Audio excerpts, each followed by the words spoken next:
What's up, everyone? Welcome to this day in Philly sports history for February 29th, 2024. I'm your host, Jim Montgomery. Welcome to a Leap Day edition of the podcast. Yes, happy Leap Day. You will not get another Leap Day podcast for another 4 years, if you do the math correctly. But as always, let's start with a recap of yesterday's question of the day. I asked you based on Marcus Hayes' kind of ridiculous, Captain Obvious, dumb article about Nick Sirianni treating A.J. Brown and Jalen Hurts and some of the other star players differently. I asked you, is it okay to treat your star players? And for the third time in 7 days, we had 100% say, yes, it is fair. I 100% agree. And this is not something new. This goes back. Bill Parcells said we treat everybody fairly, but not the same. Urban Meyer was on record as saying we treat our stars like gold, I think it was, and our shit like shit. Every job I've ever worked at, people were treated differently. Yes, you have the same set of basic rules, but obviously if you're going to be, there's the whole brown noser, those people get treated that way because of what they do. So fair, yes. The same, absolutely not. And I wouldn't expect them to treat everyone the same. Because as I mentioned, treating A.J. Brown and Jalen Hurts and giving them a little bit of special treatment versus the other guys, they have bigger salaries. So yes, they're going to have bigger responsibilities. Jason Kelce won a Super Bowl. Fletcher Cox won a Super Bowl. Brandon Graham won a Super Bowl. So yeah, they're going to get treated differently than rookies. And yes, you got to pay your dues and all that other stuff. So I just feel like, I don't know if it's a slow time or what, but it was just a dumb article about a dumb topic that doesn't make any sense. So thank you, as always, for participating in the question of the day. 267-495-8531 gets you in. All right, so be sure to check out my interview with Brian Michael on Back to the Future with a PH. That's available wherever you get your podcasts as well as on YouTube. I told you that's how to stay in the loop. Back to the Future, for those of you who might be newer, that is a longer form platform I have, a different podcast basically, but there started to be some overlap in the topics I was doing on this as well as Back to the Future, and this over time has grown to be a little bit longer of a podcast each day. So to keep the idea fresh, I decided to sort of put it in semi-retirement, and so I use it for interviews and special events. I'm going to have a Phillies season preview coming up in a few weeks, so stay tuned for that. But again, check out what I did, the interview we did with Brian. Shout out to him for just an amazing event last night down at Camden County College. Went down, his exhibit is A League Apart.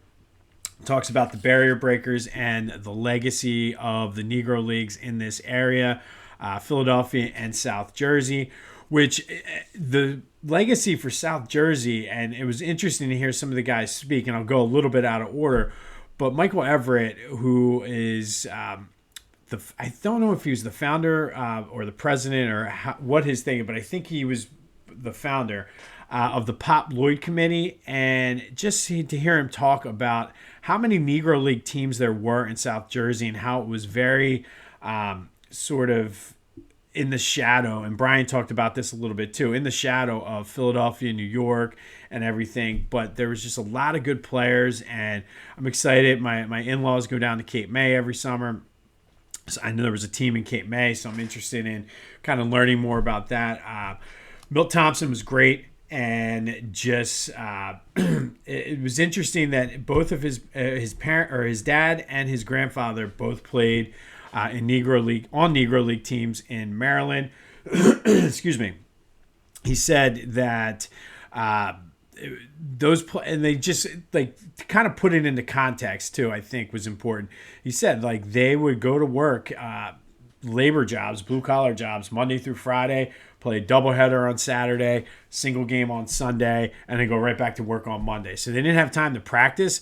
So the fact that these guys were that good while holding down day jobs with limited practice time is just amazing.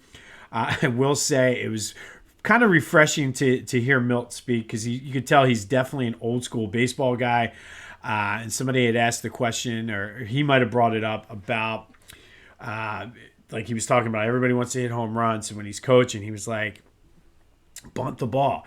And I don't know how many times we screamed that in the playoffs last year, and that's what we're hoping out of Rojas this year, is his ability to bunt the ball. And he talked about the shift, and he was like, listen, I was going to do whatever I needed to do to not get sent back down to the minors and stay in the league. So he was like, if you're going to give me, he said he averaged about 20 bunt hits a year.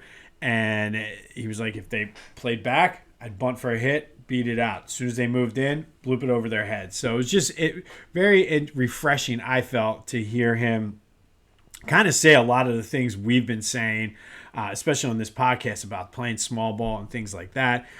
Courtney Smith, who was the author of Ed Bolden and Black Baseball, local girl, and had a lot of just insightful things to say about Ed Bolden, who we talked about on this podcast a couple of weeks ago. And then Kenny Johnson, who is the community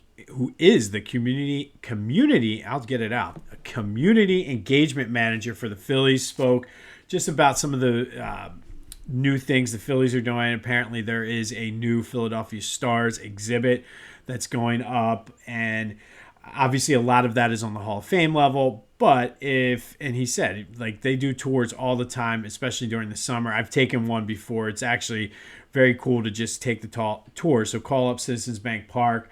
And he said, reach out to him and we'll be able to get you in for a tour. But just it was great to just be around people who have similar core values and just love of the game, love of history. And Sean Foreman, who is the founder of Baseball Reference and SportsReference.com. I'm sure you've used the site because I used it a ton before I even had the podcast.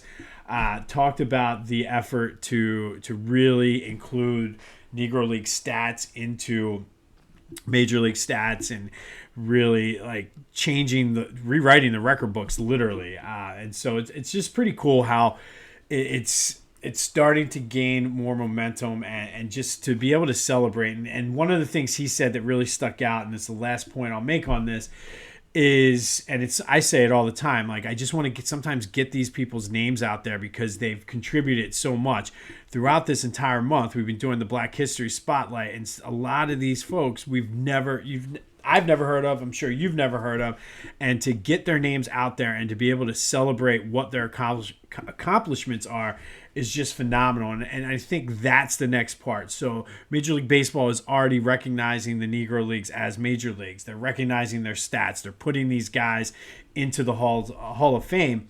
Now it's time to get their stories out there and not let it just be a movement. Okay, they're recognized and forget about it, but celebrate what they've done and just hear their stories, because a lot of the stories I heard last night were just phenomenal.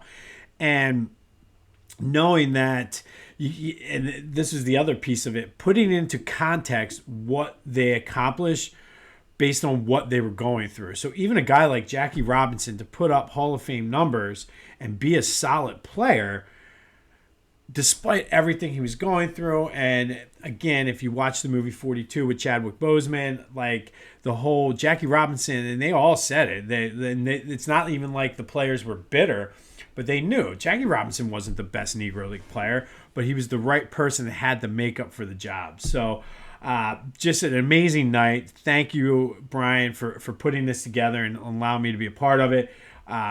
If you can, please hook him up and check out A League Apart. Go down to Camden County College. It's right over the bridge. And honestly, like, you just learn so much, and the history is just so rich and so deep. So shout out to not only Brian, but Camden County College is a beautiful building, actually. And then Sean, Michael, Courtney, and Kenny for just being a part and just telling their stories. And just, again, I saw the exhibit already, and I still learned a lot of things last night. So go check it out, aleagueapart.org. Gives you all the details you need. But again, shout out to you, Brian, for putting together and getting this thing up off the ground. All right. Moving on to our Temple Women Owls, and they suffered a loss, the first loss in 5 games, 76-67 to Tulsa last night. They're now in a 3-way tie for first place in the American. Should be a fun American women's tournament. Looking forward to that. They are Temple's best shot excuse me, to get into the tournament. So we'll see. We'll continue to follow them. Villanova men are still squarely on the bubble, and they have a tough schedule coming up. They play. Excuse me. I apologize just for the. There's been a sickness going around our house, so I've been holding it off, but it's just nagging. But anyway, so Villanova is still on the first four outline according to Joey Brackets. But their next two games are going to be crucial. They take on Providence and Seton Hall, who are both on Lunardi's first four in line. So could be a lot of shifting over the next 7 days for the Villanova men's Wildcats. And we should get, I would say, by this time next week, we should have a better sense of where they are heading into the Big East tournament. But other than that, I mean, you have St. Joe's women who could win the A10. I mean, Drexel is always live to win their conference tournament, but I mean, Temple, LaSalle. Although Fran, as much as I'm tough on Fran Dunphy, he's doing a decent job over there in LaSalle. But it's the lean years, I will say, for Philadelphia college basketball. But we'll keep an eye on them, and we'll stay on bubble watch as we get closer to March. All right, the Philadelphia Sports Hall of Fame ballot is up and out. Media members and the voting panel has until, I believe, next week to turn it in. While you don't have the opportunity to vote, we still want to hear your voice. So they've provided the phillyhall.org/fans voice. Go there, check out your ballot, fill it out, and if your ballot comes the closest to the official induction class, you'll win 2 free VIP tickets to the ceremony in November. phillyhall.org/fans voice. This year's ballot has some heavy hitters on it. As I've been mentioning, I've been working with them in different capacities, helping out, volunteering. One of the things I've been doing is I'm on the ballot committee. So as we're counting votes as they come in, it's the induction class. I can't really give much more than that. It's a strong class.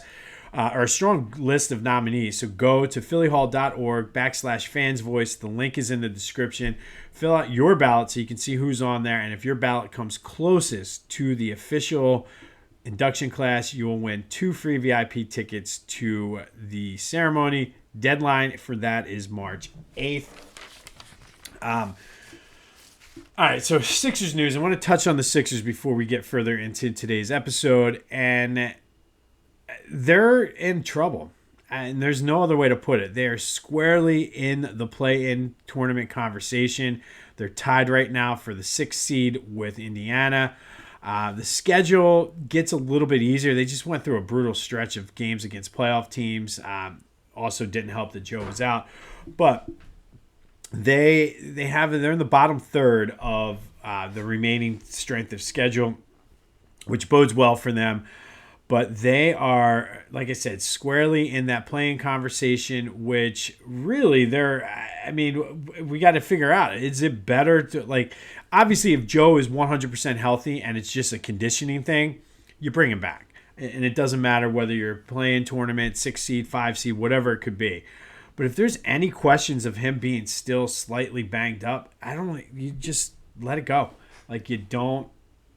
Why bother? And maybe you get a lottery pick. Maybe you get lucky and win the lottery. But I think the biggest issue right now for this team is Tobias Harris. And I know there's been a lot of talk. I saw that people were trying to do an ovation for him. And I don't know. He's just, I think the Tobias Harris experiment is over.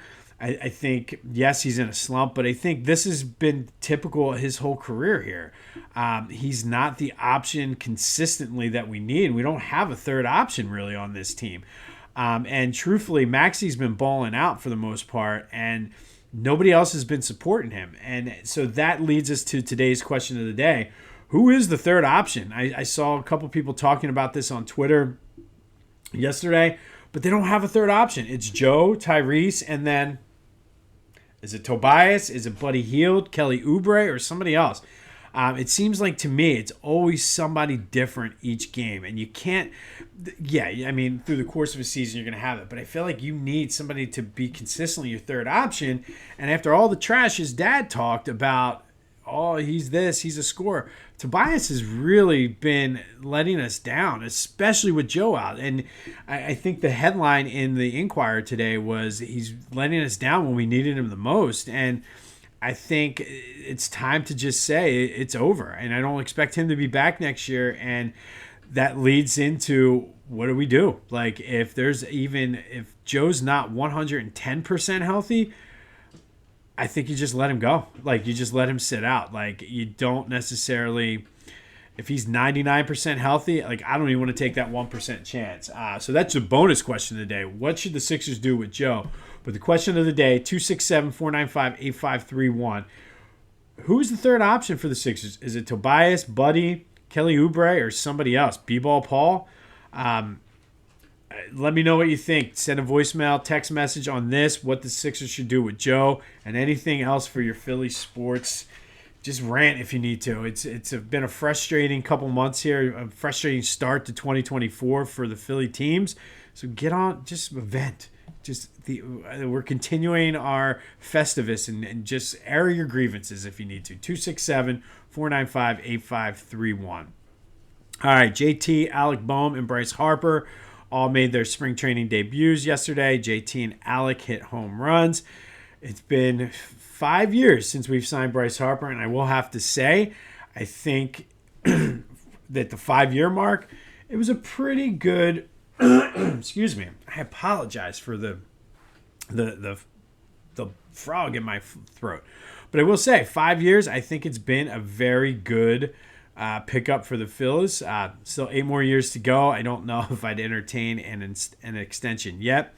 But Sir Anthony Dominguez looked good yesterday as well, which is huge. He's going to be, I think if you get him back to where he was and like Alvarado and all the other guys, Kirkerine's able to step up, we might be good. Again, I'll be announcing when I'll drop the Phillies preview. I want to wait because I don't want to jinx it like I did last year. The day of the Phillies preview is when Reese blew out his knee, so I'm being cautious about when I'm actually going to drop this.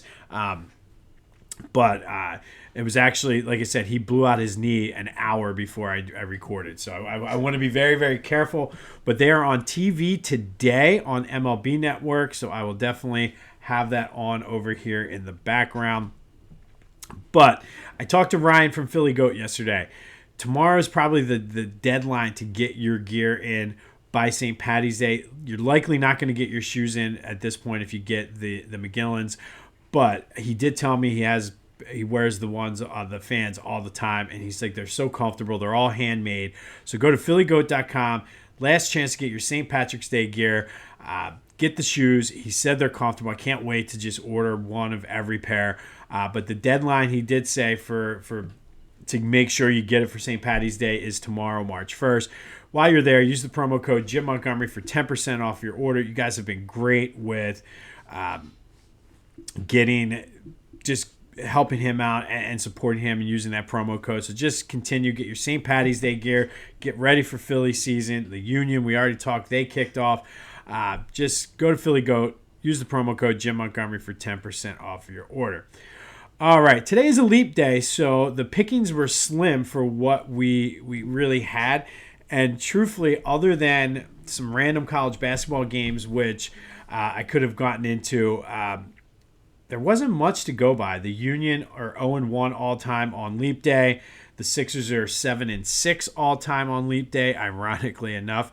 And the Flyers are 3-3 all-time on leap day. So we went with the Flyers. And in that 3-3, that includes a 5-3 win over the Calgary Flames on this day in 2016 at the Wells Fargo Center. So the Flyers beat the Flames on this day in 2016 at the Wells Fargo Center on Leap Day.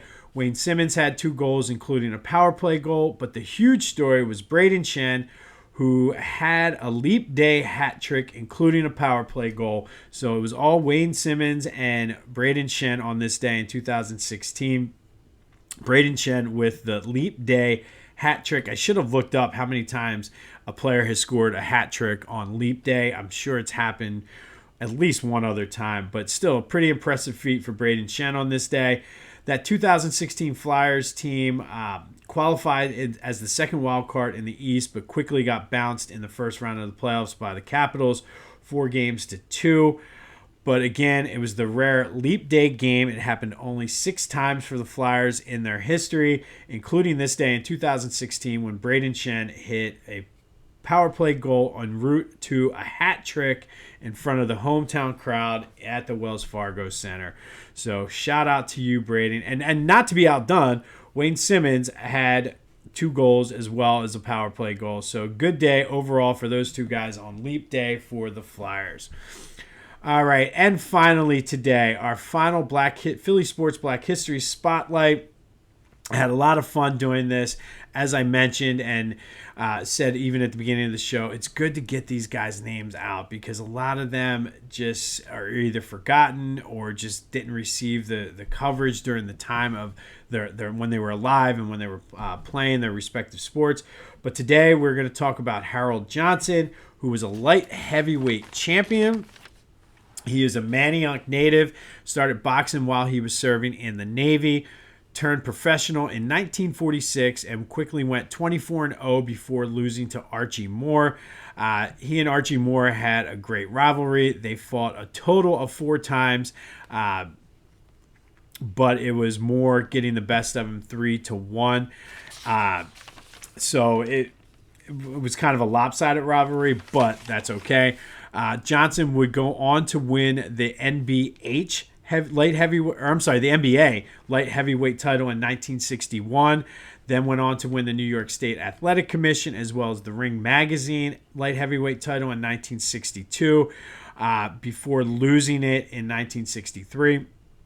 He did retire in 1971 with a 76-11 record with 31 KOs.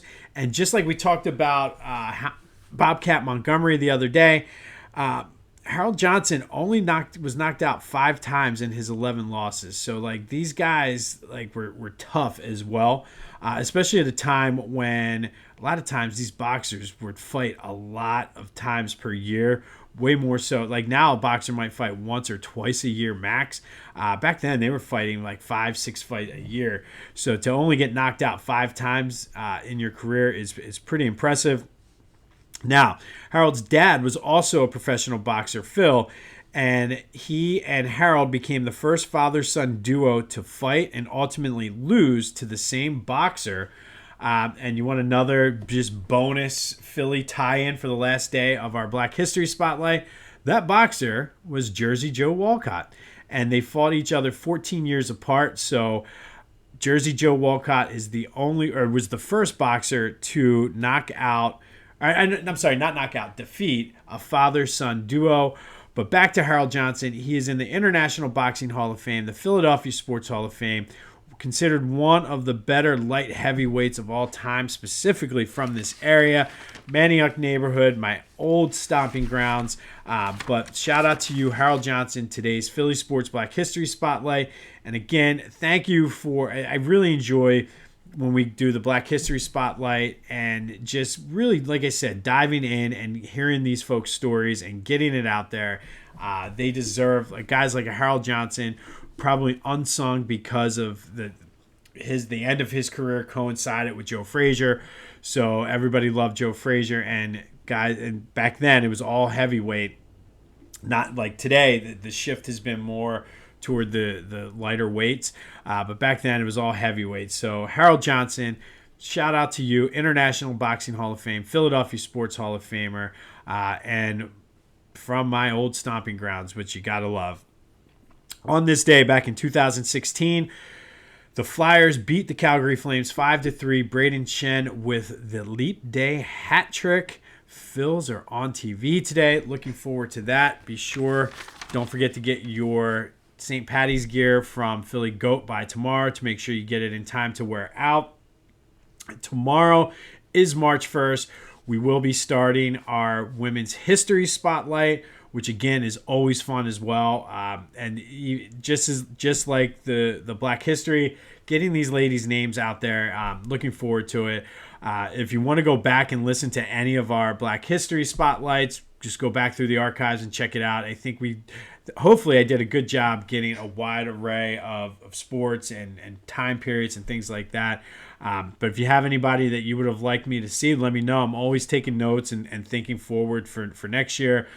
Maybe there's even we can do a Black History spotlight even outside of Black History Month. So let me know. 267-495-8531. Let me know who is the Sixers' third option and what should they do with Joe. Be sure to check out A League Apart, as well as my interview with Brian on Back to the Future with a PH, wherever you get your podcasts, as well as on YouTube. So it's Back to the Future with a PH, and that's where you get have a good extensive archive there too. So if you want to take a trip down memory lane, we've done a lot of great things with boxing. We did Joe Frazier, Herb McGee,